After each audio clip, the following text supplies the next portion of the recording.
Good evening and welcome to the Sleep to Law series. Tonight, we travel high into the Colorado Rockies to explore a place of isolation, madness, and bad memories. We are going to talk about the complete history of the Overlook Hotel, from its construction to its fiery end. If you enjoy these deep dives into the darker side of literature, please subscribe and leave a comment. As a new channel, every member who joins is helping to build this library of lore from the ground up. If you want to support these deep dives, click the join button below. Before we check in, I have a question for you. Have you ever stayed in a hotel or a house that just felt off or uncomfortable, even if you couldn't explain why? Let me know in the comments below. Chapter 1. The Tabernacle of Ruin, 1907 to 1915. The story of the Overlook Hotel does not begin with Jack Torrance, or the winter of 1975, or even the snap of a frozen twig in the dead of night.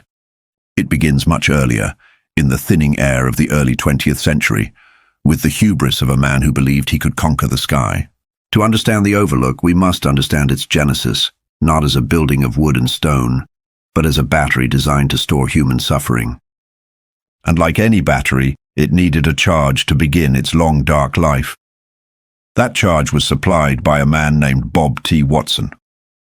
In 1907, the Colorado Rockies were a place of silence, a cathedral of granite and ice where the wind sang through the gaps in the peaks, and the air was so thin it could make a man's thoughts drift into delirium.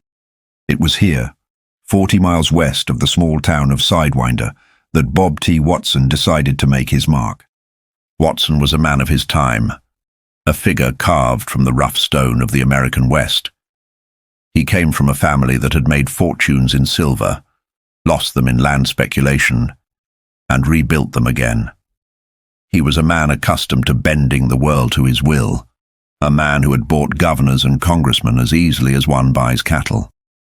But by the turn of the century, Watson was searching for something more than wealth.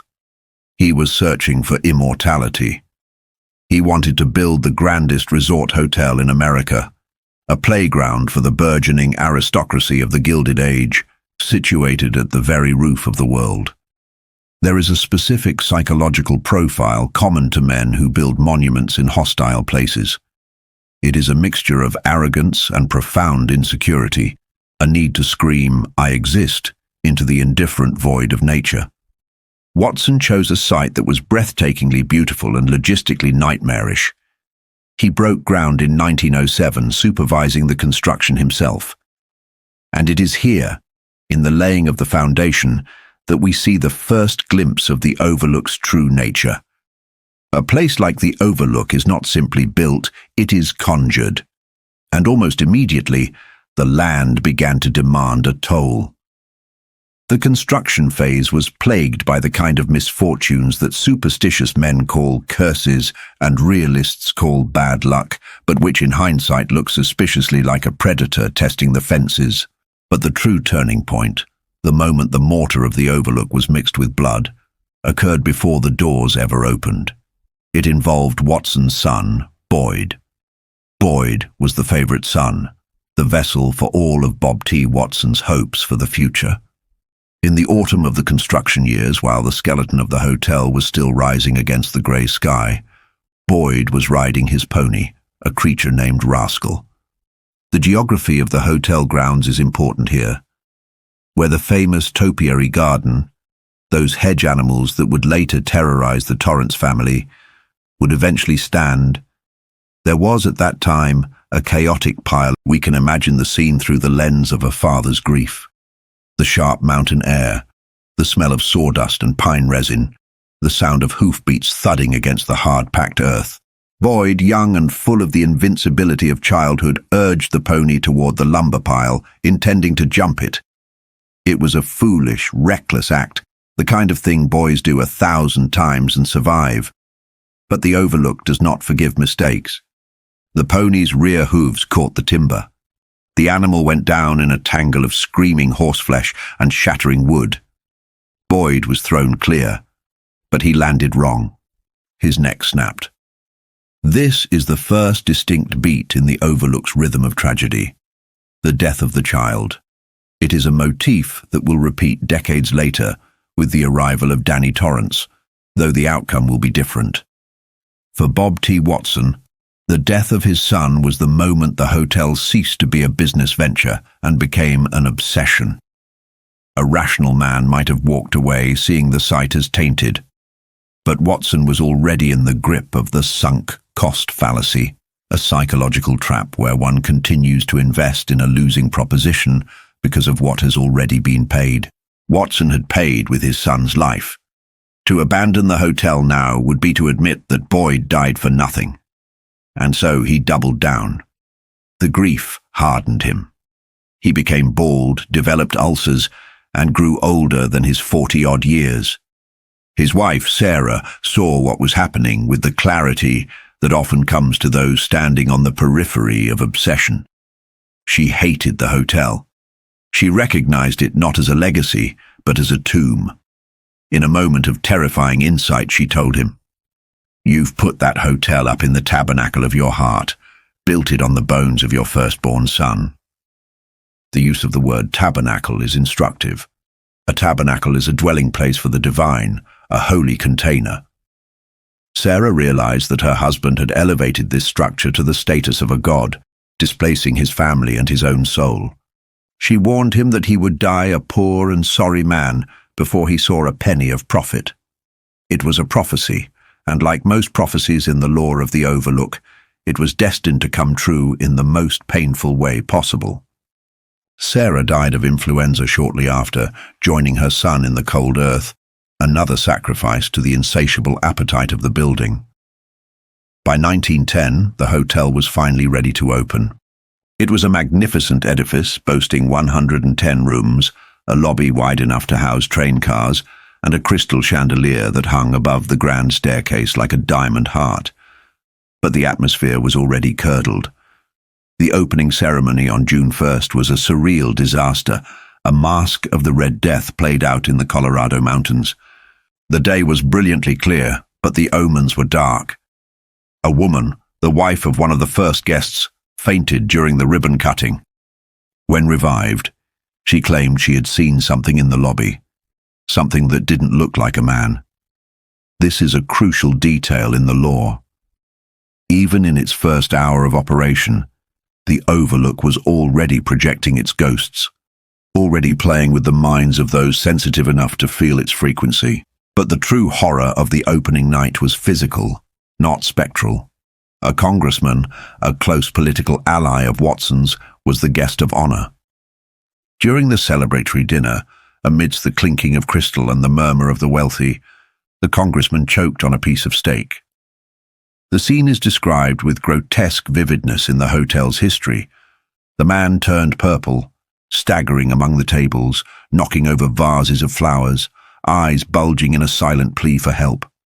It was a spectacle of death intruding on luxury, a reminder of the fragility of the human animal.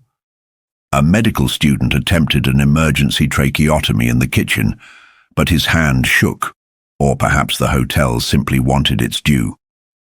The congressman died on the table. Psychologically, this event shattered the veneer of the Overlook as a place of rest and relaxation.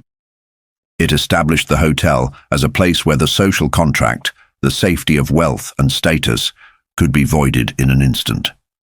The guests fled. The season collapsed. The years that followed from 1911 to 1915 were a slow-motion car crash for Bob T. Watson.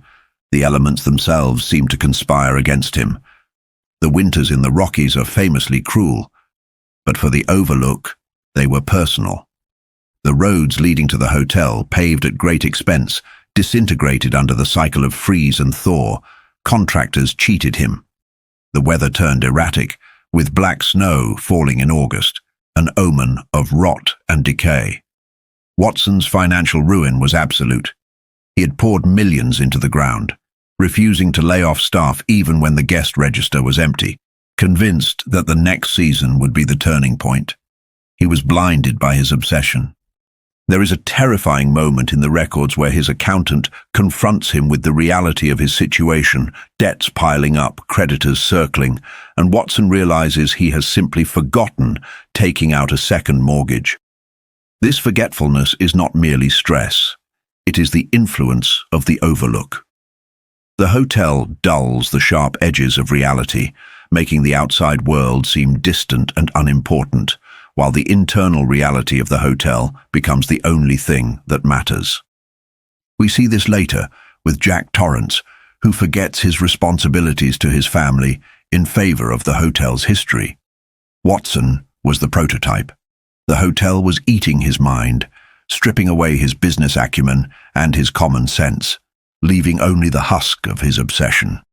By 1915, the game was over.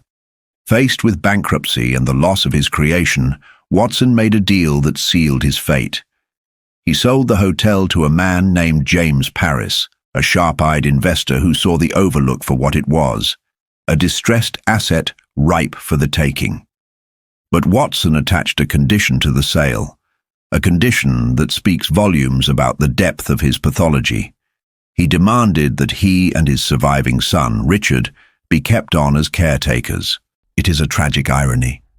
The robber baron, the man who built the palace, reduced to the janitor.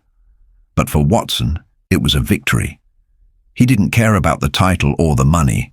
He only cared about remaining within the walls of the Overlook. He moved from the presidential suite to the basement, into the dark, humid heart of the building where the boiler lived. This transition marks the end of the hotel's infancy and the beginning of its long, predatory adulthood. Watson and his son became the first of the winter caretakers, the guardians of the tomb during the long months of isolation. They kept the generators running, they repaired the roof, and they listened to the wind howling around the eaves, and they began to experience the hotel's true nature. They heard sounds in the elevator, knocking as if someone were trapped inside, though the car was empty.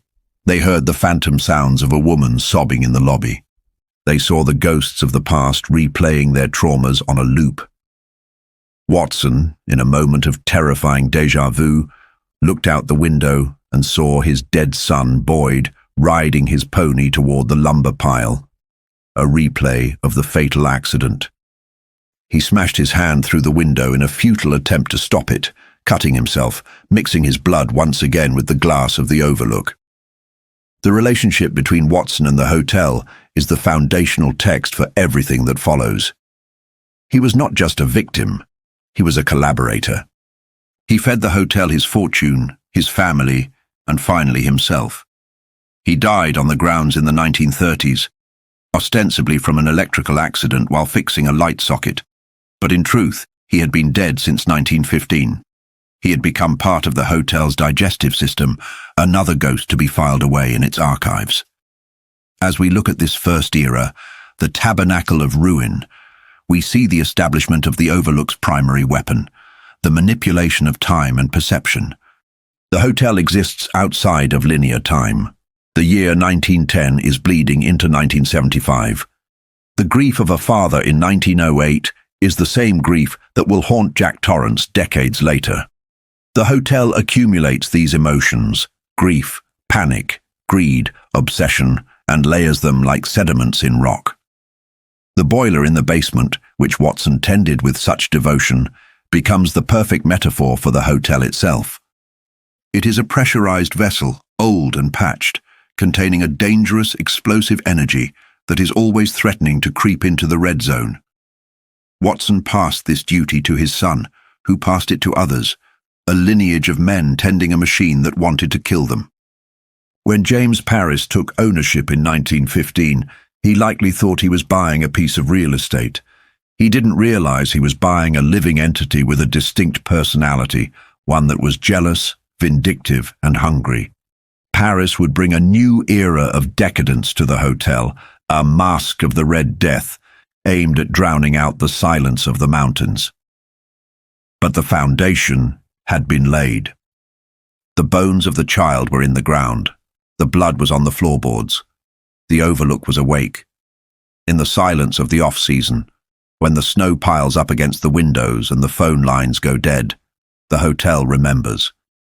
It remembers Bob T. Watson standing at the window, watching his son die over and over again. It remembers the choking congressman. It remembers the woman fainting at the sight of a ghost. And it waits for the next caretaker, the next mind to unravel, the next soul to add to its collection. This is the lore of the Overlook, not a story of ghosts haunting a house, but of a house haunting the world, drawing people in, chewing them up and swallowing them whole. And as the keys were handed over in 1915, the cycle was only just beginning. Chapter 2, The Mask of the Red Death, 1922 to 1945. If the first era of the Overlook was defined by the raw, brutal tragedy of the Watson family, a grief carved out of timber and stone, the second era was defined by something far more insidious, a slow, creeping rot disguised as high society. As we move from the pioneer days into the Jazz Age and beyond, the hotel ceases to be merely a bad place where accidents happen. It begins to develop a personality. It becomes a theatre of cruelty, a stage where the insecurities and perversions of its guests are not just exposed, but dramatized. Following the departure of Bob T. Watson into the basement, a demotion from creator to janitor that feels biblical in its humiliation, the hotel fell into the hands of James Paris. Paris was a man of the ledger, a shyster by trade, with eyes that constantly calculated profit and loss. But the Overlook does not appear on any standard balance sheet. It operates on a currency of obsession. We must look at the death of James Paris to understand how the hotel consumes those who think they can master it. By 1922, Paris had owned the hotel for 7 years. He had tried everything to make it profitable. Limousines from Denver, French chefs, the addition of the Roquet Court. But the guests didn't return. They left early, complaining of a vague unease, a sense that something died in the walls. And like Watson before him, Paris became obsessed. He spent more and more time at the hotel, his marriage disintegrating under the weight of the building's silent demands. His wife fled, citing mental cruelty. But perhaps what she really fled was the feeling of being watched by the wallpaper. Paris's end came in August of 1922 in the topiary garden. This garden, filled with hedge animals, lions, buffalo, a rabbit, is one of the Overlook's most potent symbols. It is nature twisted into artificial shapes by human will, a perfect mirror for what the hotel does to the human soul. Paris was found dead of a heart attack between 2 of the hedge lions. There were no witnesses. We are left to wonder, did his heart simply fail him, or did he see something in the twilight? Did the green lions move? Did the rabbit stand on its hind legs to bar his path? The autopsy said natural causes, but in the Overlook, natural is a relative term. The hotel had simply finished with him. He was a squeezed lemon, discarded among the artificial beasts. The hotel then drifted through the roaring 20s, passed like a hot coal to a pair of Texas brothers, the Brandywines, before landing in the lap of the decade's final summer. It is here in August of 1929, just weeks before the stock market crash that would bring the party to a violent end, that we encounter one of the most psychologically revealing episodes in the Overlook's history, the honeymoon of Lottie Kilgallen Pillsbury. The story of Lottie Kilgallen is essential because it demonstrates the hotel's specific predatory intelligence. It doesn't just haunt, it probes. It finds the crack in the armor. Lottie was not a victim in the traditional sense. She was a predator herself, a social climber, a manipulator, a woman who viewed her new husband, William Pillsbury, not as a partner, but as an acquisition. She was New York money, marrying old money. And she was determined to break William's spirit, to mold him into a docile pet. She chose the Overlook for their honeymoon specifically because it was isolated, a place where she could begin her work of grinding him down without interference. But the Overlook does not tolerate other predators. It is the alpha. Almost immediately, Lottie began to suffer. The hotel attacked her not with ghosts in sheets, but with a weaponized version of her own anxieties. She was a woman obsessed with control, and so the hotel stripped her of it through her dreams. This is a recurring mechanism in the Overlook's lore, the dream as a portal. The hotel invades the subconscious, blurring the line between the sleeping mind and the waking reality until the victim can no longer tell which is which.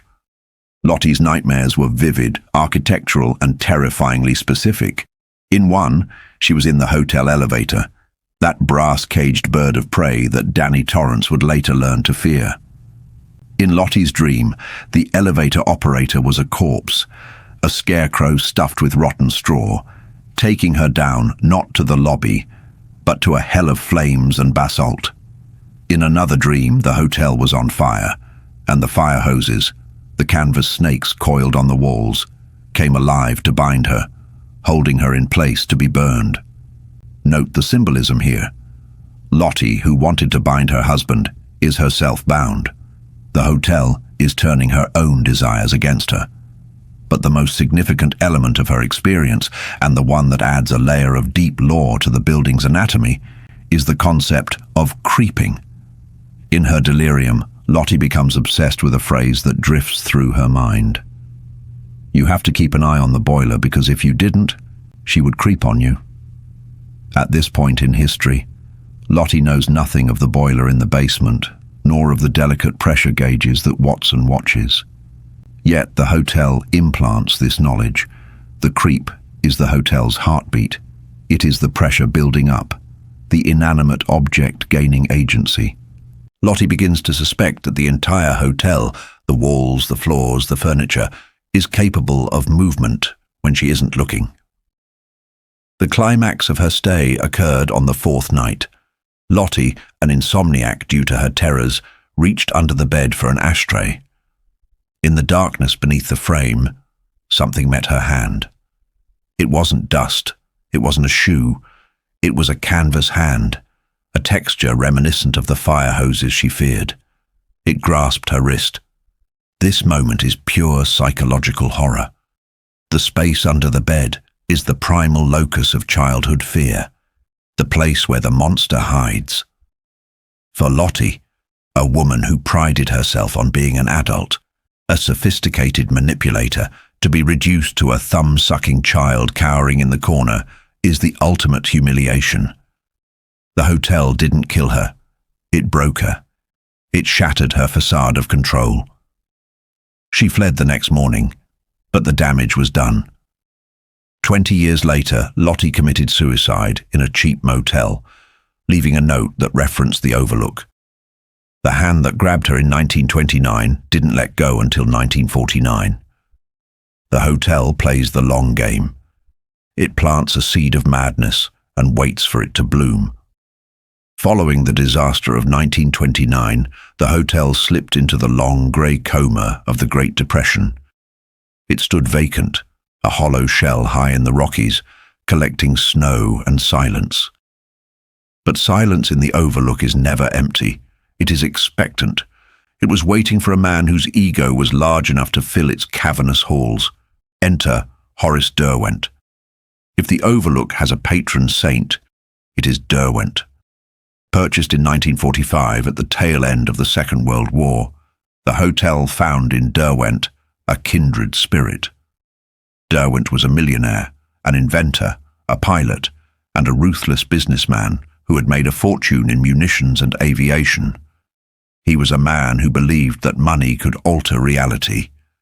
He poured over $1 million into the Overlook, a staggering sum in 1945, intent on turning a decrepit relic into the showplace of the world.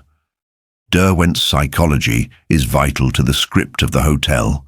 He was a man of new money, desperate for acceptance by the old money establishment, yet simultaneously contemptuous of them. He was a man of appetites, financial, sexual, and power-driven. He viewed people as assets or liabilities, things to be used and discarded. Under his ownership, the Overlook shifted from a failed resort into a decadent palace, a place where the moral laws of the outside world were suspended. The renovation was total. It was Derwent who installed the Roquet court, a game he became obsessed with.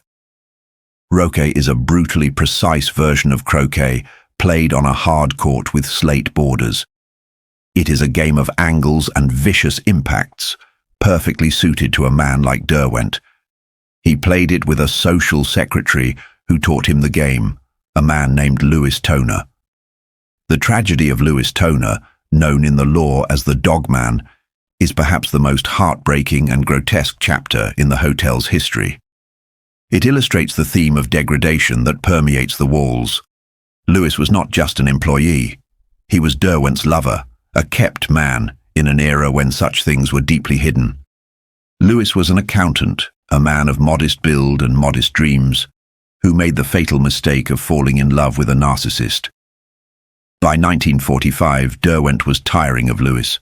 The war was ending, the world was changing, and Derwent was looking for new toys. He began to humiliate Lewis, slowly freezing him out of the inner circle. But Lewis, like Lottie Kilgallen, couldn't let go. He clung to the relationship with the desperation of a drowning man. The climax of this cruelty and the birth of one of the Overlook's most enduring ghosts came on the night of the Grand Masquerade Ball in August 1945. This party was the reopening of the hotel, a celebration of excess. The guest list was a who's who of the wealthy and powerful. It was the Red Death brought to life, a fortress of luxury sealing itself off from the reality of the world. Derwent sent Lewis an invitation with a specific instruction. If you come as a dog. Consider the cruelty of that request. It was a test of submission. If Lewis had any dignity left, he would have burned the invitation. But the Overlook feeds on the lack of dignity. Lewis went to a costumer in New York and bought a dog suit, a shimmering silver thing with a tail and a mask. He flew to Colorado, believing that if he played the role well enough, if he debased himself completely, Derwent would love him again. The scene in the ballroom that night is the emotional core of the hotel's evil. We see Lewis, sweating inside the fur and silk, crawling on his hands and knees. We see Derwent dressed as a circus ringmaster. Tellingly, he wears gloves, distancing himself from the filth, commanding his former lover to sit up and roll over.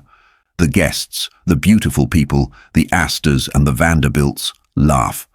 They drink champagne and applaud the degradation of a human soul. Lewis Toner did not just play a dog. In the eyes of the hotel, he became the dog. The Overlook absorbs identities. When Lewis crawled across that floor, he surrendered his humanity to the building. He became a fixture, a piece of the furniture. Later that night, shattered by the mockery, Lewis retreated to his room. The laughter of the party still echoed from the floor below, a mechanical, grinding sound that seemed to mock him. He filled the bathtub. He took a bottle of pills. He died alone in the water, his dog mask staring at him from the vanity. The official story was accidental death. The coroner, a local man from Sidewinder, was pressured by Derwent to keep it quiet. Money changed hands. The suicide became a heart seizure. But the hotel knows the truth. Lewis never left. He is still there, crawling in the hallways, barking for his master, a symbol of ultimate subservience. When Danny Torrance and later Jack encounter the Dogman, they are seeing the residue of this profound psychic wound. But the centerpiece of this era, the moment that binds the hotel's timeline into a flat circle, is the masquerade ball itself. In the lore of the Overlook, this party never ends. It is the hotel's eternal moment. The ballroom is the heart of the haunting. On that night in 1945, at the stroke of midnight, Derwent cried out, "Unmask, unmask." This is a direct reference to Poe, but in the Overlook, the unmasking is not the reveal of a plague corpse, but the reveal of the monster inside the human. When the clock struck 12, the hotel swallowed the party whole. The concept of time as a flat circle is crucial here. To the Overlook, 1945 is not the past. It is happening right now. The music is always playing. The champagne is always cold. The confetti is always falling. When Jack Torrance enters the ballroom 30 years later, he isn't seeing a ghost of the past. He is stepping into the hotel's always. He is joining the party. The atmosphere of this era is distinct from the frontier roughness of the Watson years. It smells of gin and expensive perfume, of stale cigarette smoke and ozone. It is the smell of high-stakes corruption. Derwent didn't just bring money to the hotel.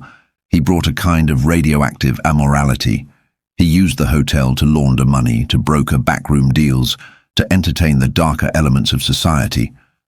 Under his tenure, the Overlook ceased to be a resort and became a key club, a private playground for the mafia and the corrupt elite. This transition is vital for understanding the hotel's power. It thrives on secrets. The walls absorbed the whispers of crimes committed and deals struck. The Key Club era, which ran through the late 40s and into the 50s under various dummy corporations, high country investments, turned the hotel into a fortress of vice. We must also look at the architecture of the haunting during this period.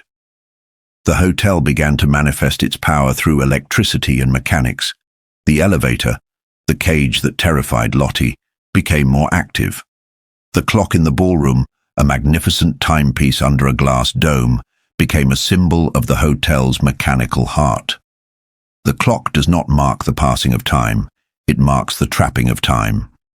As we close the chapter on the Derwent era, we are left with the image of the hotel as a glittering, rotting corpse. It is painted and perfumed, filled with music and laughter, but underneath the heart is black. The Red Death holds sway over all. The guests may check out, but they never leave. Lewis Toner is still in the tub. Lottie Kilgallen is still feeling the hand grab her wrist, and Horace Derwent, the ringmaster, is presiding over it all, unaware that he, too, is just another prisoner in the masquerade. The stage is now set for the next descent. The glamour of the 40s will fade into the grimy reality of the 60s and 70s. The Grand Hotel will become a repository for dirty laundry and dark money, leading inevitably to the arrival of the Torrance family. But the music of 1945 will never stop playing. It hums in the pipes, it vibrates in the floorboards, it waits for someone to pick up the beat.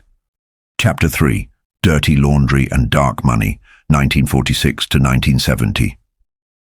If the era of Horace Derwent was a fever dream of champagne and confetti, the era that followed was the hangover. The Overlook Hotel, having feasted on the decadence of the Jazz Age and the desperate hedonism of the war years, now settled into a grim, grey middle age. The mask of the grand resort began to slip, revealing the cold, mercenary bone structure beneath. We enter now into the third movement of the hotel's symphony, a period defined not by the flamboyant hubris of robber barons, but by the quiet, terrifying efficiency of organized crime and the banal horror of domestic violence. Following the departure of Derwent, who sold the property in a labyrinthine financial maneuver involving dummy corporations and California investors, the hotel fell into the hands of a nebulous entity known as High Country Investments. The name itself is a masterpiece of corporate camouflage, bland and forgettable, designed to deflect inquiry. But the guest register told a different story. The Vanderbilts and the Astors were gone. In their place came men with names like Baby Charlie Battaglia, Richard Scarn, and Vittorio Ginelli. The psychology of the hotel shifted during this period. It adapted to its new masters. The mafia, much like the Overlook itself, operates on a code of silence, a world where violence is a business transaction and loyalty is enforced with blood. The hotel found this atmosphere congenial. It thrives on secrets, and these were men who carried secrets as heavy as the handguns tucked into their shoulder holsters. During the late 1940s and through the 1950s, the Overlook operated as a key club. This was the era of the closed door. The hotel became a fortress of vice, shielded from the prying eyes of the law by the isolation of the Rockies. It is easy to imagine the atmosphere in the Colorado lounge during these years. The air would have been thick with the blue haze of expensive cigars and the smell of gun oil. The conversation would have been low, punctuated by the clinking of heavy tumblers of scotch. These men came to the mountains to relax, but men like Ginelli, known as the Chopper for his involvement in a brutal Boston slaying, never truly relax. They brought their paranoia with them, and the hotel amplified it. Paranoia is a potent fuel for the Overlook. It is a form of hyper-awareness, a constant scanning of the environment for threats. When you fill a building with men who are constantly watching their backs, the building starts to watch back. The walls absorb the whispers of racketeering, of unions broken and judges bought. It soaked up the tension of high-stakes poker games where the currency was power, as often as it was money. The climax of this criminal era occurred in 1966, a year that Jack Torrance would later read about, with a mixture of revulsion and fascination in the dusty scrapbook found in the basement. It was the year the violence finally spilled over, staining the silk wallpaper of the presidential suite with a mark that no amount of scrubbing could fully erase. Vittorio Ginelli was the target. The hotel, which had once hosted Presidents Wilson and Harding, now played host to an execution. The details of the hit are etched into the hotel's memory with photographic clarity. Ginelli was staying in the presidential suite, the very room where Bob T. Watson had watched his son die in a vision, the room that commands the finest view of the mountains. But Ginelli wasn't looking at the view. The hitmen arrived with the silent efficiency of ghosts. There were 2 of them, or perhaps 3. The accounts vary, as they often do when the Overlook confuses the narrative. They carried shotguns with sawed-off barrels, weapons designed for close-range devastation. They wore stocking masks over their faces. This detail, the stocking mask, is a grotesque echo of the 1945 masquerade ball. In 1945, the guests wore masks of jewels and feathers to hide their identities while they indulged in excess. In 1966, the masks were made of nylon, distorting the features into featureless beige lumps, turning men into monsters. It is the unmasking at midnight replayed as a slaughter. The bodyguards, stationed in the hallway outside the suite, were the first to die. They were cut down before they could draw their weapons, their bodies flung back against the silk wallpaper. The hitmen then breached the suite. Ginelli, a man who had ordered the deaths of countless others, died screaming, fleeing toward the bedroom, cut in half by the roar of the shotguns. When Danny Torrance later walks these halls, he sees the residue of this event. He sees the blood and brains splashed on the wallpaper. He sees the violence not as a past event, but as a living wound in the building's skin. The hotel does not forget the sound of the shotguns. It replays it like a favorite record. The murder of Ginelli served a specific purpose in the hotel's evolution. It saturated the 3rd floor with a sudden, massive discharge of terror and pain. It was a feast. Following the scandal of the shooting, the hotel changed hands again, slipping into an even seedier incarnation. It was purchased by Sylvia Hunter, a woman who had once been married to Horace Derwent. Under her brief tenure, rumors swirled that the Overlook had become a high-end brothel. This phase is significant because it cements the theme of sexual perversion that runs through the hotel's veins, from the dog-like submission of Louis Toner to the commercialized flesh of the late 60s. It was during this time that another tragedy occurred, one that Jack Torrance would later use to taunt Stuart Ullman. A United States Senator, a man of power and public rectitude, died in one of the guest rooms. The official cause was a heart attack. The unofficial truth, the dirty laundry that the hotel hoards in its linen closets, was that he was found dead wearing black nylon stockings, a garter belt, and patent leather pumps. Consider the humiliation inherent in that image. The hotel does not just kill, it shames. It takes the dignity of a statesman and reduces him to a grotesque punchline found cold in women's lingerie. This is the Overlook's sense of humor, cruel, mocking, and deeply misanthropic. It exposes the private deviations of the powerful, preserving them in its amber. But the mafia dons and the senators, for all their power, were merely guests. They checked in and they checked out, sometimes in body bags. To understand the true depths of the Overlook's malice, we must look at the people who stay when the snow starts to fall. We must look at the caretakers. And this brings us to the winter of 1970 to 71 and the tragedy of the Grady family. Delbert Grady is a pivotal figure in the law, a dark precursor to Jack Torrance. He was not an intellectual. Stuart Ullman, the officious manager, described him as a less imaginative individual, a high school dropout. He was a simple man, hired to perform a simple job, keep the boiler running and the elements at bay. But the Overlook does not require intelligence to destroy a man. It only requires isolation. Grady moved into the caretaker's quarters, the same apartment the Torrances would later occupy, with his wife and two young daughters aged 8 and 6. The setup was identical to the one Jack would face. The harsh winter, the closing of the roads, the silence. We must analyze what happened to Grady not as a sudden break, but as a slow erosion. The cabin fever that Ullman speaks of so dismissively is actually a process of psychological dismantling. The hotel isolates the victim, cutting off all external validation. There is nothing to look at but the snow and the wallpaper. There is nothing to listen to but the wind and the voices in your own head, or the voices the hotel whispers into your ear. For Grady, a man of limited inner resources, the pressure was intolerable. He began to drink. Whiskey is the lubricant of the Overlook's machinery. It dulls the resistance and opens the mind to suggestion. As the snow piled up past the first-floor windows, turning the hotel into a white tomb, Grady began to change. The hotel worked on his insecurities. A simple man often fears a loss of control, a lack of respect.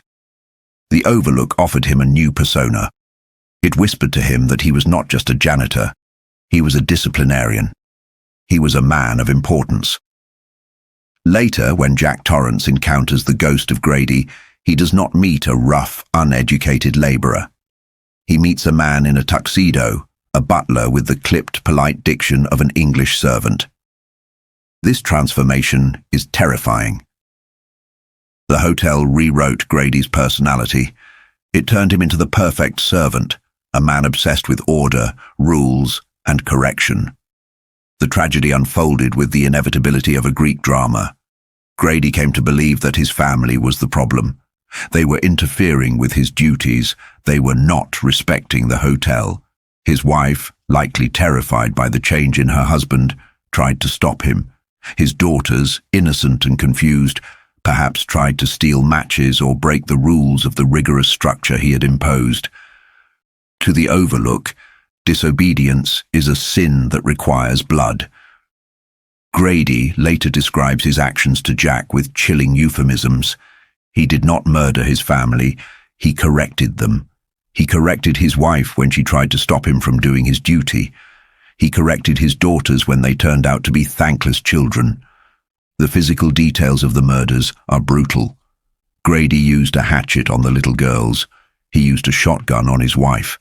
And finally, sitting in the midst of the carnage, his mind completely hollowed out and filled with the hotel's will, he turned the shotgun on himself. The discovery of the bodies is a scene of frozen horror. The ranger who skied up to check on them, after the phone lines had gone dead for weeks, found them in the West Wing.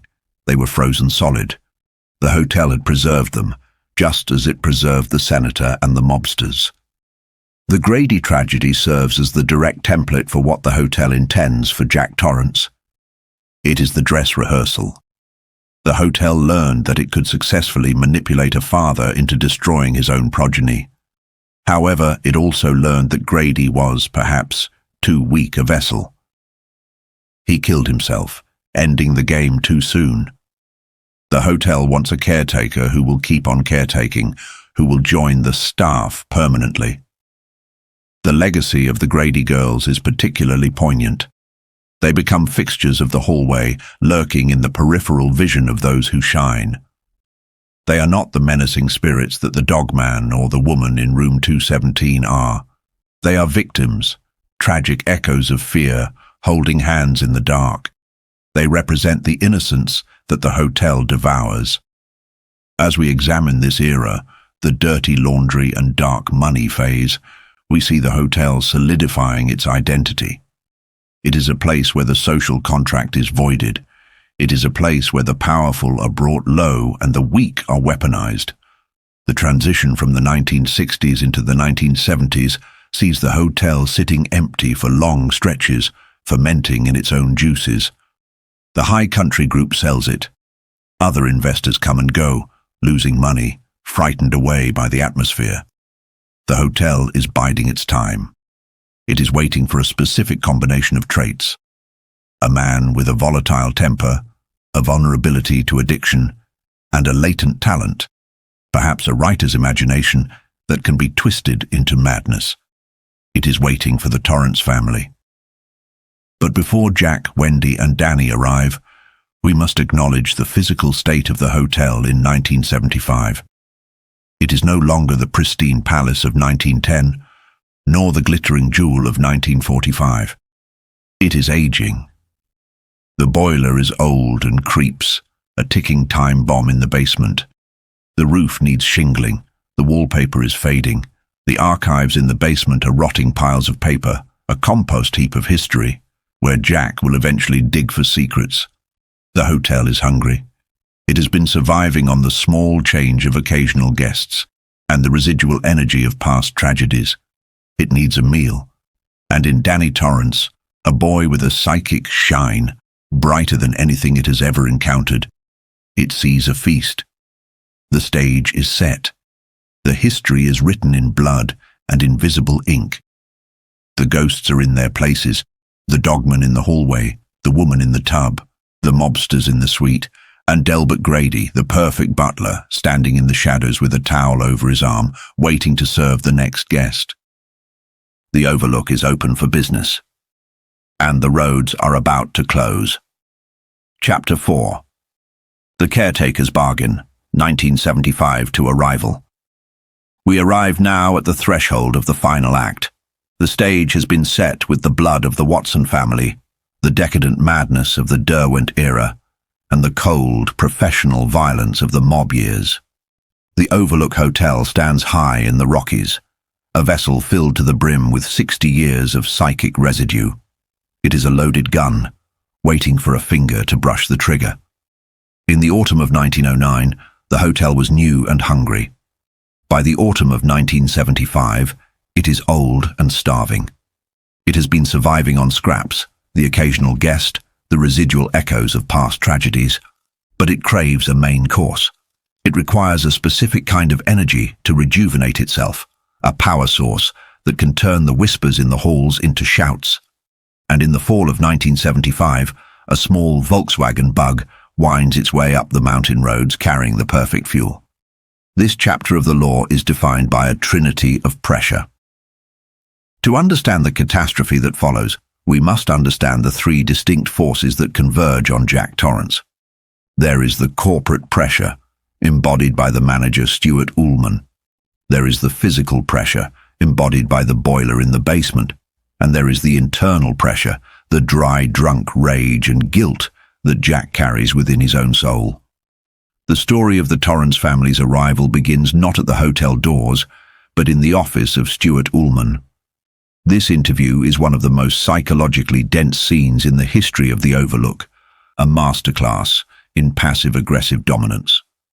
Ullman is a man of small stature and immense officiousness, a bureaucrat who views the hotel not as a supernatural entity, but as a profit and loss statement. He wears a suit that screams competence and a red carnation that suggests an undertaker. Jack Torrance sits across from him, and the dynamic is immediately established as one of humiliation. Jack is a man of pride, a former teacher, a writer. But he's also a man who has fallen. He has lost his position at a prep school in Vermont due to his temper.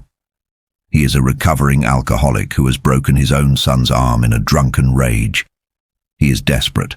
The hotel knows this. It thrives on desperation. As Ullman outlines the job, we see the first layer of the trap closing. The job of the winter caretaker is not merely to watch the building, it is to serve it. The caretaker must run the boiler. He must heat the wings of the hotel in a rotating cycle to prevent rot. He must be the immune system of the building, keeping the elements at bay. But Ullman does not want Jack. He makes this clear with a brutal frankness. He considers Jack a risk. A man with a history of alcoholism and violence is a liability in a place isolated by snow for 5 months. Ullman admits he is only hiring Jack because of influence from higher up, specifically from Al Shockley, a wealthy friend of Jack's who sits on the board. This detail is crucial. Jack enters the Overlook feeling like a charity case, a man who hasn't earned his keep. His resentment toward Ullman is immediate and toxic. He views the manager as an officious little prick, a phrase that loops in his mind, a mantra of wounded ego. During this interview, Ullman drops the first seeds of the hotel's mythology into Jack's mind. He mentions the attic, insisting that rat traps be set, despite his disbelief that a rat could inhabit his hotel. This obsession with pests, with the vermin that might infest the sanctity of the Overlook, foreshadows the hotel's view of the Torrance family. To the building, they are necessary enzymes, but they are also foreign bodies. And then, Ullman tells the story of Delbert Grady. He frames it as a cautionary tale, a reason why he prefers unmarried men for the job. He tells Jack about the winter of 1970 when he hired Grady, a man with a wife and 2 daughters. He describes the cabin fever, the claustrophobia that supposedly drove Grady to murder his family with a hatchet and a shotgun before killing himself. Jack's reaction to this story is vital to understanding his vulnerability. He doesn't recoil in horror. He doesn't think of the dead children. Instead, he feels a strange, defensive kinship with Grady. He intellectualizes the tragedy. He tells Ullman that Grady failed because he was uneducated, because he didn't have the internal resources to handle the isolation. Jack, in his arrogance, believes that because he is a writer, a man of the mind, he is immune to the madness of the silence. He views the isolation not as a threat, but as an opportunity, a chance to finish his play, to reclaim his stature. This is the caretaker's bargain. Jack believes he is trading 5 months of his life for a chance at literary redemption. He doesn't realize he is trading his soul for a front-row seat to a nightmare. Following the interview, Jack is handed over to Mr. Watson, the grandson of the hotel's builder. If Ullman represents the glossy corporate face of the hotel, Watson represents its guts. He is the keeper of the secrets, the man who knows where the bodies are buried, quite literally. Watson takes Jack down into the basement. This descent is symbolic. The upper floors of the Overlook are all silk wallpaper and mountain views, but the basement is the truth. It is a cavernous, concrete underworld filled with the smell of dry heat and rotting paper. It is here that we meet the second member of the trinity of pressure, the boiler. The boiler is the heart of the Overlook. It is an ancient, hulking beast, patched and repatched, living on borrowed time. Watson introduces it to Jack with a mixture of affection and fear. He explains the mechanism. The boiler builds up steam pressure to heat the hotel. But the relief valves are old. The pressure creeps. If it is not watched, if the pressure is not manually dumped at regular intervals, the boiler will become a bomb. The metaphor is almost too perfect. The boiler is Jack Torrance made of iron. Just as the boiler creeps, building up dangerous pressure that must be vented, Jack is constantly managing his own internal pressure, the urge to drink, the urge to lash out, the bad thing that lives inside him. Watson warns him. She creeps. He tells Jack that the boiler is rated for a certain pressure, but he wouldn't want to stand next to it if it went much higher. Jack, too, has a rating. He can take only so much humiliation, so much failure before he blows. While in the basement, Watson reveals another layer of the hotel's anatomy, the archives. Stacks of boxes, crates of old invoices, newspapers and records are piled high in the gloom. This is the hotel's memory. It is a physical manifestation of the past that refuses to die. Watson mentions that his grandfather built the place, that people died here, that the hotel has a reputation. He speaks of scandalous deaths, the lady in the tub, the mob hits, confirming that the hotel is a repository for tragedy. It is in this environment, surrounded by the musty smell of history, that Jack feels the first tug of the hotel's seduction. He sees the potential for a book, a non-fiction history of the Overlook. He thinks he can use the hotel's story to rebuild his career, but he has it backward. He is not the one using the hotel is preparing to use him. The archives are bait, but the most dangerous element of the arrival is not the boiler or the history or even Jack's temper. It is the catalyst. It is the arrival of the third person in our tragedy, Danny Torrance. Danny is 5 years old. He is a child of immense sensitivity, possessed of a psychic gift his parents do not understand. He calls it Tony, an imaginary friend who shows him visions of the future, visions of blood on wallpaper, of a dark shape wielding a mallet. But when Danny arrives at the Overlook, his gift meets a conductor. This brings us to the kitchen and to Dick Halloran. Halloran is the hotel's chef, a man who is packing up to leave for Florida as the Torrances arrive. He is a pivotal figure in the law because he provides the vocabulary for what is happening. He recognizes Danny immediately, not just as a child, but as a lighthouse. The scene in the kitchen, amidst the gleam of stainless steel and the smell of food, is the only moment of warmth in the entire saga. Halloran cuts through the social niceties and speaks directly to Danny's mind. This is the revelation of The Shining. Halloran explains that the ability to speak without words, to see things that others cannot, is something his grandmother called the shine. He tells Danny that he shines harder than anyone he has ever met. But with this validation comes a terrifying warning. Halloran knows the Overlook. He knows it is not just a building. He explains to Danny that bad things, pain, fear, murder, leave a trace, just as burning toast leaves a smell in a room. The Overlook has burned a lot of toast. He reassures Danny that the things he might see, the ghosts, the visions, are like pictures in a book. They can scare him, but they cannot hurt him. This is the great lie of the story, though Halloran believes it to be true at the time. He underestimates the hotel. He thinks the Overlook is a passive museum of horrors. He doesn't realize that Danny is a battery charger. Danny's shine is food. It is the energy the hotel has been waiting for to power up its manifestations, to turn the pictures in a book into solid, lethal reality. Halloran gives Danny a specific warning: stay out of room 217. He doesn't explain why, but the fear in his mental voice is palpable. Room 217 is a sore spot in the hotel's anatomy, a place where a particular nasty piece of history, the bloated corpse of Mrs. Massey, lies in wait. By naming the room, Halloran inadvertently marks it on Danny's map. It becomes the forbidden door in the fairy tale, the one that must inevitably be opened. The departure of Halloran is the final seal on the trap. As he drives away, heading for the safety of the lowlands, the silence descends. We must appreciate the sheer weight of this isolation. The hotel sits 40 miles from the nearest town. The roads are about to be buried under 20 feet of snow. The telephone lines are fragile threads that will be snapped by the first blizzard. As the staff leaves, the hotel undergoes a subtle shift.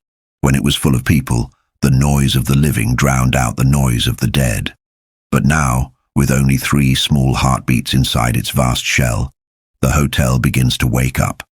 The ratio has shifted. The building is vast. The occupants are tiny. We see the closing day ritual. Ullman leaves, eager to get back to the city, washing his hands of the liability he has just installed in the caretaker's quarters.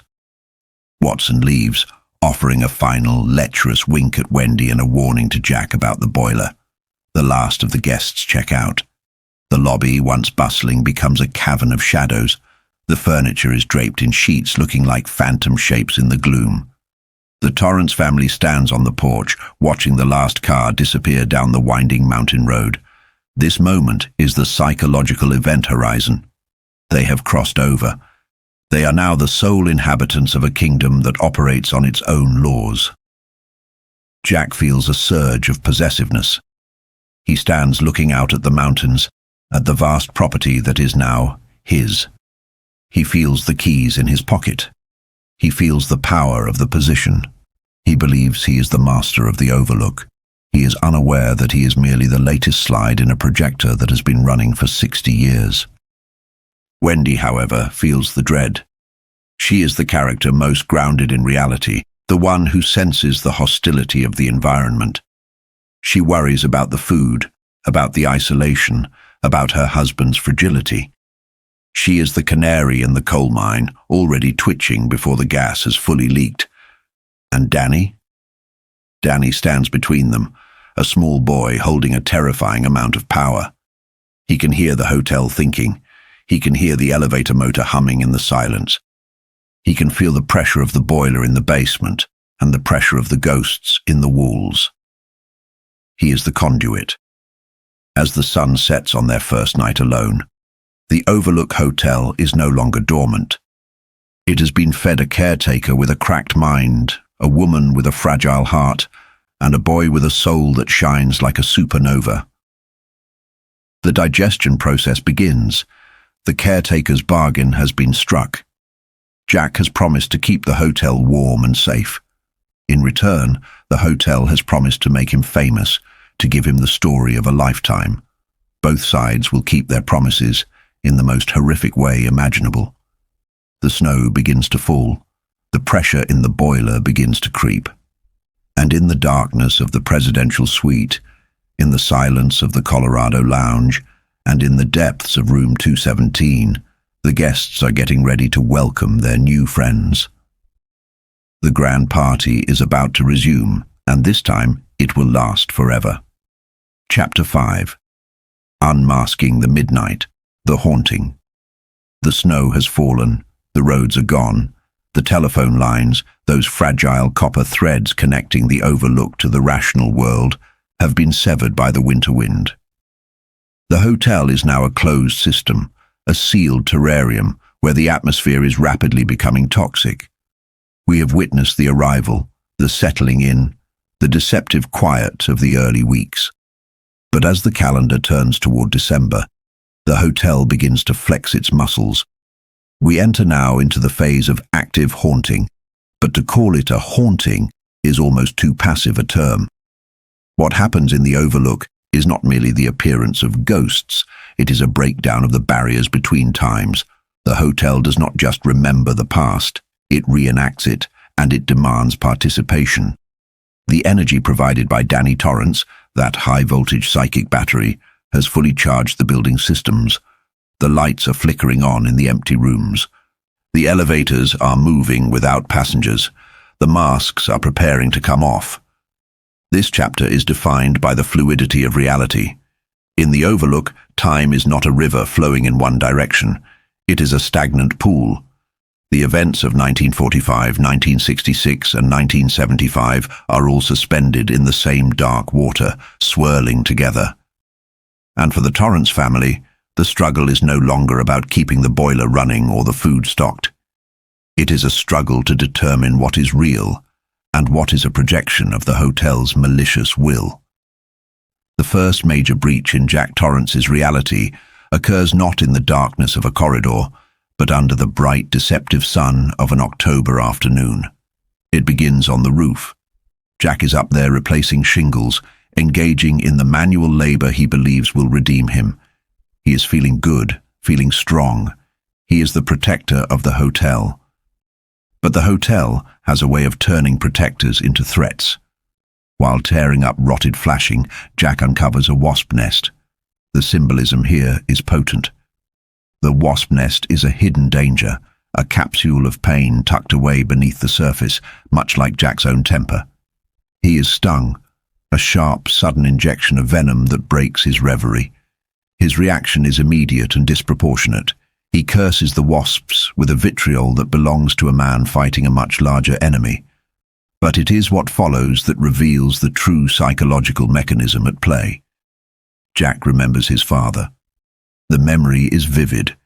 His father, a man in hospital whites, smelling of beer, burning a wasp nest in an apple tree. His father used gasoline and a match, cackling as the insects popped in the heat. "Fire will kill anything," his father said. Jack, echoing this paternal violence, uses a bug bomb to kill the nest on the hotel roof. He believes he has won. He views the dead nest as a trophy, a symbol of his dominion over the chaotic elements of nature. In a gesture that seems innocent but is laden with doom, he gives the empty, papier-mâché-like nest to Danny. He puts it in his son's room. This is the Trojan horse moment. Jack brings the dead thing into the sanctuary of the child's bedroom. That night, the hotel performs one of its dark miracles. The dead wasps come back to life. They swarm out of the nest, stinging Danny. When Jack investigates, the nest is empty. There are no wasps. But Danny has welts. The hotel has taken a physical object, emptied it of life, and then refilled it with a spectral reality that can physically hurt a child. It is a lesson for Jack, though he refuses to learn it. He cannot protect his family. In fact, by trying to master the hotel, he is merely inviting it in. He is the carrier of the infection. While Jack battles insects and memories on the roof, the hotel begins to stalk Danny in the hallways. The hotel knows that Danny is the key. It needs to terrify him to make him shine brighter, like a fire flared by a bellows. It uses the infrastructure of the building itself to do this. We must look at the fire hose. In the hallway outside room 217, there is a fire extinguisher, not a tank, but a coiled canvas hose on a frame. To a normal eye, it is a piece of safety equipment. To Danny, it is a snake. This is a recurring theme in the Overlook psychological assault, the corruption of safety. The boiler, which heats the hotel, is a bomb. The elevator, which provides transport, is a cage. And the fire hose, meant to save lives, becomes a predator. Danny stands in the hallway, staring at the hose. It has fallen off its frame. The brass nozzle lies on the carpet facing him. In the silence of the hotel, the hose seems to possess a latent reptilian consciousness. Danny is frozen by the primal fear of the predator. He forces himself to walk past it, his heart hammering, terrified that the canvas coils will lash out and wrap around his ankle. He runs, he looks back. The hose has not moved, but its position has shifted slightly. It is pointing at him. This ambiguity is the Overlook's signature. Did it move? Or was it the imagination of a frightened boy? The hotel thrives in this grey area. It gaslights its victims. It whispers, "You are crazy," while it simultaneously sharpens its claws. Lottie Kilgallen decades earlier felt the fire hoses writhing in her dreams. Now Danny sees one waking up in the waking world. The nightmare is bleeding through, but the hose is merely a sentry. The true horror lies behind the door of room 217. Dick Halloran warned Danny about this room. He told him to stay away. But in the logic of the fairy tale, and the Overlook is a dark fairy tale, the prohibition is an invitation. The Bluebeard dynamic is in full effect. There is a locked room, a terrible secret, and a curiosity that cannot be denied. Danny has a pass key. He is drawn to the room not by want, but by a compulsion he cannot name. He opens the door. The sensory details of this encounter are repulsive. The room smells of low tide, of slow decay and stagnant water. The bathroom door is open. The shower curtain is drawn. Behind it, something is waiting. When Danny pulls the curtain back, he sees the resident of 217. It is the woman who committed suicide years ago, the one mentioned by Watson in the basement. But she is not resting in peace. She is bloated, purple, her skin the color of a bruise. She grins at him. This is the hotel's brute force. There is no subtlety here. The dead woman rises from the tub, naked and dripping, and reaches for the boy. She creates a sound of suction as she moves. She wraps her cold, wet fingers around Danny's throat. Danny survives, but he is marked. He is bruised. When he is found later, the bruises on his neck are real. This is the crossing of the Rubicon. The ghosts can touch. The hotel can hurt. It is no longer a matter of pictures in a book. The pictures have teeth. While Danny is being assaulted by the past, Jack is being seduced by it. His haunting is different. The hotel doesn't want to scare Jack away. It wants to absorb him. It attacks his sanity by altering the landscape. This brings us to the topiary garden. The hedge animals, the lions, the dog, the rabbit, are frozen sculptures of greenery. They are ridiculous, whimsical creations. But in the isolation of the winter, they become monstrous. Jack is out trimming them, doing his job. The air is cold. The wind is whistling. And every time he turns his back, the animals move. It is a game of red light, green light played with monsters. Jack hears the rustle of leaves. He turns and the lion is closer. He turns away and the rabbit has shifted its stance. He is not being attacked. He is being stalked. Jack's reaction is critical to his psychological decline. He denies the evidence of his senses. He tells himself he is tired, stressed, imagining things. He suppresses the terror. This suppression acts like the lid on a pressure cooker. He cannot admit that the hotel is supernatural, because that would validate Danny's fears and undermine his own authority. So he swallows the fear, and it turns into rage. He hates the hotel for making him doubt himself, but he hates his family more for witnessing his unraveling. As the weeks drag on, the boundary between 1975 and the hotel's golden era dissolves completely. The elevator starts running by itself, carrying invisible passengers to a party that has been going on for decades. Confetti appears on the floor of the elevator, though no one has thrown it. The sound of a swing band drifts through the vents, and finally Jack is invited to the ball. The scene in the Colorado lounge is the pivot point of Jack Torrance's soul. He enters the bar, desperate for a drink. He has been on the wagon, dry and miserable, fighting the urge to consume alcohol. But the hotel provides. The lounge, which should be empty and dark, is dimly lit. The shelves are stocked with every liquor imaginable, glittering amber and crystal bottles, a library of addiction. And behind the bar stands Lloyd. Lloyd is the archetype of the perfect bartender. He is not a man, he is a reflection of Jack's desire. He is non-judgmental, subservient, and an enabler. He calls Jack Mr. Torrance. He treats him with the respect Jack feels he has been denied by the world. Jack orders a drink. He has no money, but Lloyd tells him, "Your money is no good here." Orders from the manager. Who is the manager? It is not Stuart Ullman. It is the hotel itself, the collective consciousness of the evil within. Jack drinks. The gin tastes like relief. It tastes like sanity. With the alcohol in his system, the hallucinations become solid. The room fills with people. This is the mask of the Red Death fully realized. The guests are in costume. There is a man in a dog suit, the ghost of Lewis Toner, capering for his master. There is Horace Derwent, cool and cruel. There are women in silk dresses and men in tuxedos. The year is 1945, but it is also now. Jack mingles. He is no longer the caretaker. He is a guest. He belongs. He feels the seductive pull of the inner circle. He dances with a beautiful woman who smells of lilies and the grave. He is being wooed by the dead. But the seduction has a price. In the midst of the party, a waiter spills a drink on Jack. This waiter is Delbert Grady. The conversation between Jack and Grady in the men's room is the chilling manifesto of the Overlook. Grady, cleaning Jack's jacket with obsequious care, denies that he was ever the caretaker. He claims he has always been here. But then the mask slips. Grady begins to talk about his daughters. He calls them thankless children. He says they tried to burn the hotel down. He says he had to correct them. The word correct hangs in the air like a blade. It is a euphemism for murder, for the hatchet and the shotgun.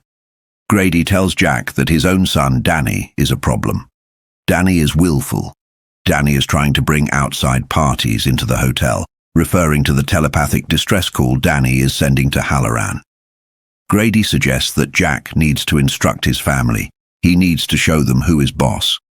He implies that Jack has been too soft, too modern. He appeals to Jack's deep-seated insecurity about his masculinity and his authority as a father. "You are the caretaker," Grady tells him. "You've always been the caretaker." This phrase is the key. It suggests that Jack has no free will. He's merely playing a role that has been written for him long ago. He is a cog in the machine. The hotel is overwriting Jack's personality with the template of the caretaker, the man who corrects, the man who kills. The climax of the night, and the moment of final unmasking, occurs in the ballroom. The clock on the mantelpiece, the one Danny had investigated earlier, becomes the focus. It is midnight. The party stops. Derwent cries, "Unmask, unmask." Jack looks at the clock. It is a mechanical wonder, a universe under glass. And as the hour strikes, the mechanism begins to move. But it is not a dance of ballerinas. It is a clockwork brutality. Two figures emerge on the track. One is a father, one is a son. The father holds a mallet. As the gears grind and the chimes ring, the father beats the son. Over and over. The mallet rises and falls. Jack watches, mesmerized. The clock is acting out his own hidden desire, the dark impulse he has suppressed since he broke Danny's arm. But then the horror escalates. Blood begins to splash against the inside of the glass dome. The clockwork figures are bleeding. The machine is processing flesh. This is the hotel's ultimate statement. It is showing Jack the future. It is showing him what he must become. The unmasking is not about taking off a costume. It is about stripping away the human conscience to reveal the murderous machinery beneath. Jack screams. He flees the ballroom. He wakes up the next morning on the floor of the Colorado lounge, hungover, with the taste of spectral gin in his mouth. But the damage is done. The threshold has been crossed. Jack has accepted the drink. He has accepted the logic of correction. He has danced with the ghosts. He is no longer just Jack Torrance, writer and father. He is the caretaker. And the boiler in the basement is creeping up, matching the pressure in his own skull. The haunting is over. The possession has begun. The hotel has unmasked itself, and its face is a mirror reflecting Jack's own madness. Now all that remains is the execution. The snow is piled high against the windows, barring all escape. The phone is dead. And inside the walls, the hotel is whispering, "Kill him. You have to kill him. It's the only way to make him stay."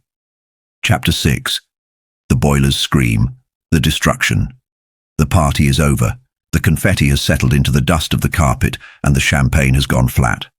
We have moved from the seduction of the spirit to the brutalization of the flesh. The Overlook Hotel, having successfully hollowed out Jack Torrance and worn him like a suit of clothes, has dispensed with the pleasantries. It is no longer whispering. It is screaming. We enter the final cataclysmic movement of the hotel's life. The atmosphere has shifted from the surreal dream logic of the ballroom to a sharp metallic reality defined by pain. The trinity of pressure, corporate, physical, and internal, has converged into a singular point of failure. The corporate owners are absent. The internal struggle of Jack Torrance has been lost. And now, the physical pressure, the boiler in the basement, is the only clock that matters. The narrative picks up in the wreckage of the Torrance family unit. Wendy Torrance wakes up in a field of pain. The physical toll of the hotel's assault is etched onto her body. Broken ribs, a back injury that grinds like broken glass and fingers cut by razor blades, a desperate, intimate defense against the man she once loved. This moment of awakening is crucial because it marks the transition from psychological horror to survival horror. The hotel is no longer trying to scare them, it is trying to kill them. Wendy hears the sound of a motor, the insectile buzzing of a snowmobile. It is Dick Halloran, the chef, the teacher, the savior who has traveled from Florida, across the breadth of the country and up the treacherous, snow-choked mountain roads, driven by a psychic distress signal that screamed across the continental divide. But the Overlook does not yield easily. Halloran has arrived, but he is broken. He has been assaulted by the hotel's guardian, the thing that wears Jack's face. He huddles in the hallway, his jaw broken, his face a mask of purple bruises, his parka singed. The hotel has almost beaten him.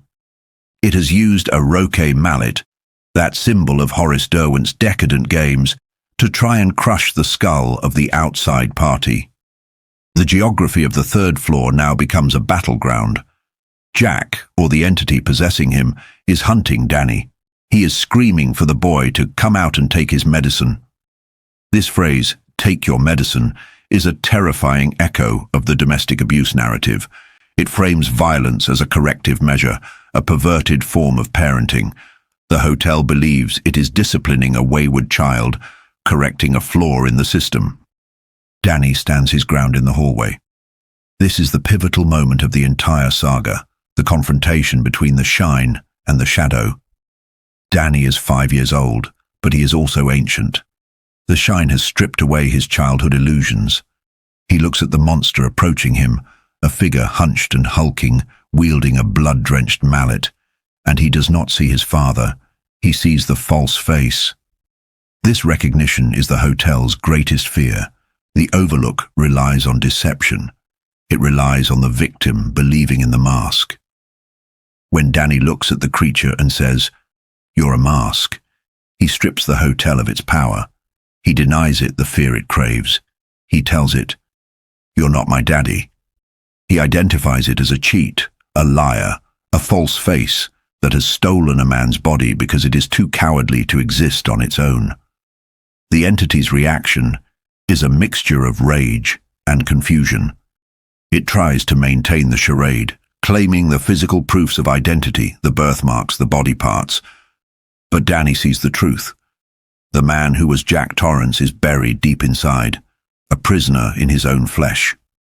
And then, for a brief, heart-breaking second, the prisoner breaks loose. The face of the monster changes, the rage dissolves into mortal agony. Jack Torrance, the man who wanted to be a writer, the man who loved his son despite his failures, surfaces for one last breath. He looks at Danny. He tells him to run. He tells him, "Remember how much I love you." This is the failure of the Overlook's possession. It could take Jack's mind, it could take his will, but it could not fully digest his love for his son.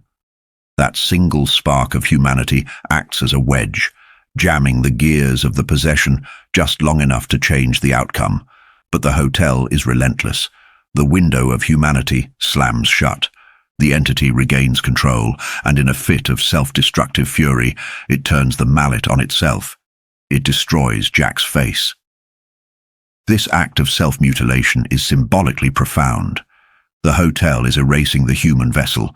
It is destroying the mask that Danny saw through. It is saying, "If you won't accept this face, I will destroy it." It creates a new face, a ruin of blood and bone that represents the raw, chaotic evil of the building. It becomes a composite of all the ghosts, the woman in 217, the dog man, the starving boy thing. The entity prepares to finish Danny. It raises the mallet. It taunts him with the eternity of time they will spend together. It is ready to consume the shine, but it has forgotten the boiler. The boiler is the deus ex machina of the Overlook, but it is not a contrivance. It is a consequence. Throughout the winter, Jack has been neglecting his duties. He has been reading scrapbooks, drinking phantom gin, and obsessing over vengeance. He has forgotten the one physical law that governs the hotel. She creeps. Danny remembers. In a moment of triumph that flips the dynamic completely, Danny screams the truth at the monster. It hasn't been dumped since this morning. It's going up. The reaction of the entity is immediate, abject terror. The hotel fears death. For all its supernatural power, it is tethered to a physical structure. If the boiler explodes, the hotel dies. The ghosts die. The party ends. The creature drops the mallet. It forgets the boy. It forgets the vengeance. It reverts to its primal directive, survival. It turns and shambles away, screaming, "Oh no, mustn't happen!" It flees toward the basement, a monster turned into a panic-stricken janitor. We must now follow the entity down into the dark. The descent into the basement is a descent into the hotel's failing heart. The scene is apocalyptic. The boiler, that ancient iron beast, is glowing dull red. It is vibrating, shaking on its mountings, hissing steam like a dragon waking up. The pressure gauge is pinned to the far side of the dial. The entity, wearing the ruined body of Jack Torrance, stumbles across the room. It reaches for the dump valve. The wheel is red-hot. The flesh of Jack's hands sears and burns, fusing to the metal. The smell of cooking meat fills the air, but the entity doesn't care about the pain. It only cares about the pressure. It spins the wheel. For a moment, it thinks it has won. A giant roar of escaping steam fills the room. The pressure needle begins to drop. The entity capers in the scalding mist, screaming, "I win, not too late." It is the ultimate expression of the hotel's arrogance. It believes it can cheat physics, just as it cheats death. But the Overlook is old and the metal is tired. The relief is too sudden, the stress too great. The boiler explodes. The explosion is not just a release of steam, it is a release of history. It is the sonic boom of 60 years of accumulated misery being vented in a single microsecond. The sound is a flat, all-pervasive whum that vibrates in the marrow of the bone. The destruction of the Overlook is total and spectacular. The blast tears the heart out of the building. The furnace explodes, sending roof beams crashing down like dinosaur bones. The gas main ruptures, sending a pylon of blue and yellow flame shooting up through the lobby floor. The crystal chandelier in the dining room, the witness to so many drunken toasts, falls and shatters. We must pause to appreciate the imagery of the fire. Fire is the cleanser. Jack's father used fire to kill the wasps. Now, fire kills the hive. The silk wallpaper, stained with Janelli's blood, curls and burns. The archives in the basement, the paper memory of the hotel, are incinerated. The secrets are erased. The dirty laundry is finally sanitized by the heat. Upstairs, the windows blow out. The glass diamonds scatter across the snow. The dome covering the clock in the ballroom cracks and falls. The clockwork figures, the father beating the son, stop moving. Time, which had been a flat circle, finally breaks. The loop is severed. Halloran, Wendy, and Danny are thrown from the porch by the force of the blast. They land in the snow, breathless but alive. They are the survivors of a shipwreck, washed up on the white shore of the mountains. The escape sequence is harrowing. Halloran, battered and one-eyed, rallies his strength. He bundles the injured woman and the traumatized boy onto the snowmobile. But the hotel has one last line of defense, the hedge animals. As they flee, Halloran sees the topiary garden. The lions, the dog, the rabbit, they are all in their positions. But the connection has been cut. The explosion has severed the psychic umbilical cord that gave them life. They are no longer monsters. They are just dead branches. They are denuded, blackened, seared. Danny screams in hysterical triumph. They're dead. They're dead. This realization is cathartic. The magic has failed. The monsters are just twigs. As they circle the burning hotel on the snowmobile, Halloran witnesses the final death throes of the entity. Looking back at the presidential suite, the room of power, he sees a shape issue from the window. It is described as a huge, dark shape, blotting out the snowfield. For a moment, it assumes the form of a manta ray, a creature of the deep ocean, alien and cold. This is the spirit of the Overlook, evicted from its shell. It hangs in the air, a coherent cloud of malevolence. But without the walls to contain it, without the boiler to heat it, without the mines to feed it, it cannot sustain itself. The winter wind catches it. It is torn apart, shredded like old dark paper. It fragments and dissolves into the night. Halloran remembers a childhood moment, seeing a cloud of hornets rising from a blasted nest, looking for an enemy to sting. The Overlook spirit is like that swarm, furious and homeless. But unlike the hornets, it has nowhere to go. It dissipates. The hotel burns. It becomes a torch on the mountainside, a funeral pyre for Jack Torrance, for Grady, for the dogman, for the woman in the tub. The roof collapses. The equipment shed catches fire. The snow melts and runs down the charred gutters like black tears. The climax of The Shining is a victory of the physical world over the supernatural. The boiler, a machine of iron and water and pressure, ultimately dictates the fate of the ghosts. The hotel forgot that it was subject to the laws of thermodynamics. It consumed so much energy, built up so much pressure, that it blew itself apart. Jack Torrance died in the explosion. His body was vaporized in the basement, consumed by the machine he was sworn to tend. He failed as a caretaker, but in his final moment, he succeeded as a father. His hesitation, his warning to Danny, bought them the seconds they needed to escape. He paid for his redemption with his life.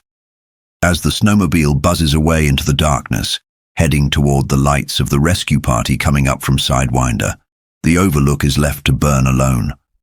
The Red Death has consumed itself. The masquerade is finally truly over. But energy cannot be created or destroyed, only changed. The hotel is gone, but the residue remains. The steam has escaped into the air. And Danny Torrance, the boy who shines, carries the memory of the fire in his mind.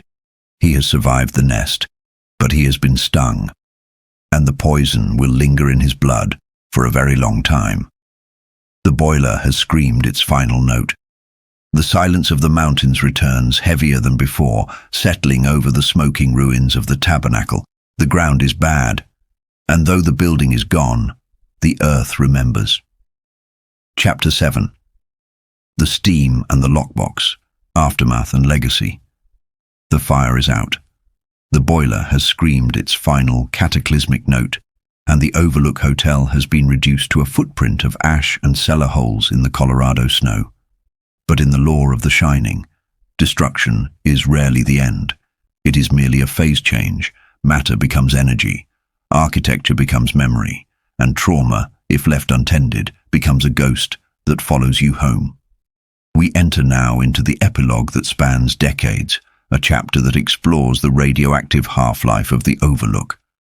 We must examine how a building that no longer exists can still hunt its victims, and how the survivors, Wendy, Danny, and Dick Halloran, attempted to navigate a world that had been irrevocably altered by their winter in the mountains. The immediate aftermath of the explosion is defined by physical scars. The settlement money Danny and Wendy received from the hotel's corporate owners was, in essence, blood money, a payoff to ensure silence about the negligence of the boiler maintenance, but money cannot fix a shattered spine. Wendy Torrance spent years recovering from the back injuries inflicted by the hotel's creature. She walked with a hitch, a permanent physical reminder of the night she was thrown from the porch by the blast. Dick Halloran, the savior, lost his teeth to the roquet mallet, a brutal dentistry performed by the ghost of Jack Torrance. But the physical pain was manageable. It was the psychic residue that proved harder to scrub away. The narrative shifts to Florida, 1981. 3 years have passed since the fire. Danny is 8 years old. They live in a tenement apartment far from the snow, surrounded by the clatter of palm trees and the humid warmth of the Gulf. It should be a safe haven, but the Overlook does not respect geography. Danny wakes up in the night. The bathroom door, which should be open, is closed. He knows, with the terrible certainty of The Shining, who is behind it. It is Mrs. Massey, the woman from room 217. This is a crucial development in the lore. It establishes that the entities of the Overlook were not entirely destroyed by the fire. They were tethered to the building, yes, but they were also tethered to Danny. He is the battery that gave them life, and now, like parasites, they have followed the food source. The scene in the bathroom is a replay of the primal trauma. Danny opens the door. The woman is there, sitting on the toilet. She is decaying, her flesh greenish and bulging, her eyes like steel mirrors. She rises. She reaches for him. The smell of the grave fills the small, humid room. Danny survives this encounter by retreating, but the psychological implications are devastating. He stops talking. He retreats into silence, a fortress of solitude designed to keep the horror at bay. He realizes that the pictures in a book analogy Halloran used was incomplete. The book has burned, but the pictures have escaped the pages. It is here that Dick Halloran returns to the story, not as a savior, but as a teacher. He arrives in his polished Cadillac, a knight in rusted armor, to provide Danny with the tool he needs to survive. This tool is not a weapon, it is a mental construct. The lockbox. To understand the lockbox, Halloran shares his own history, a dark piece of lore involving his grandfather, Andy Halloran, the Black Grandpa. This story serves as a grim parallel to the Overlook. Andy was a sadist, an abuser who tormented young Dick with physical pain and psychological terror. Even after Andy died, he returned. He appeared in Dick's bed, a rotting corpse with illicit desires, scratching at the door, leaving physical traces of his decay. Halloran's grandmother, the White Grandma, taught him the secret.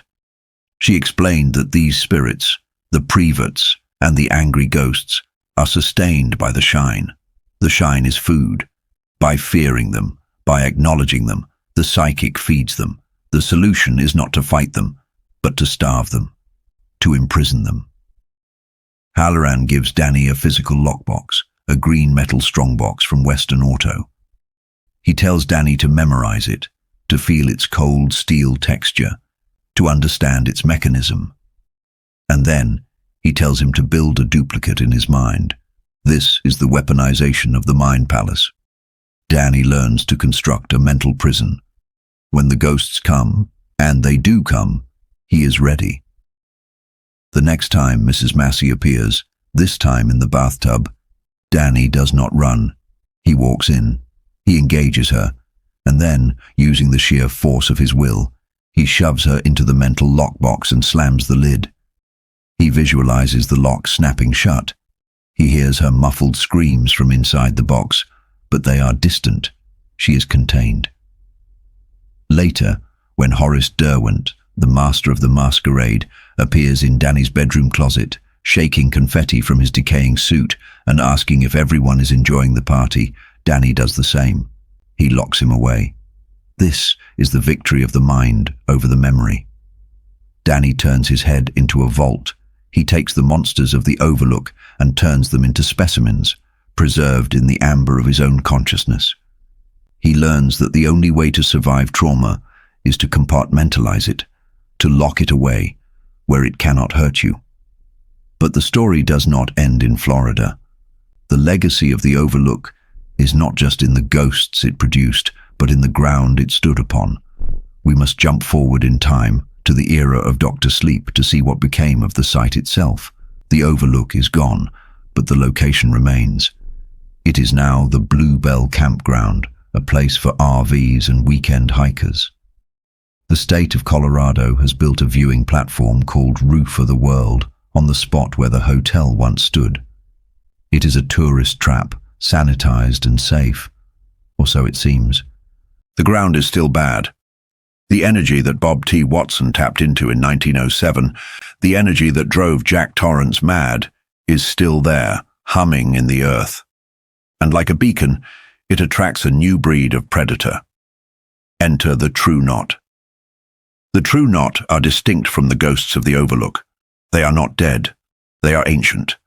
They are psychic vampires, wanderers who travel the highways of America in expensive RVs, feeding on the steam, the essence produced by children who shine, particularly when those children are tortured to death. They are drawn to the site of the Overlook because it is a place of power. It is a cold spot in the spiritual geography of the world. They use the campground as a base, feasting on the residual misery of the place. The leader of the True Knot is Rose the Hat. She is a terrifying antagonist because she represents the professionalization of evil. The Overlook was chaotic, a madhouse. Rose is calculated. She's a connoisseur of pain. And when she sets her sights on a powerful young girl named Abra Stone, a girl who shines even brighter than Danny did, the stage is set for a final confrontation on the consecrated ground of the hotel. Dan Torrance, now a middle-aged man who has battled his own demons of alcoholism, the family disease, returns to the Rockies. He is no longer the victim. He is the mentor.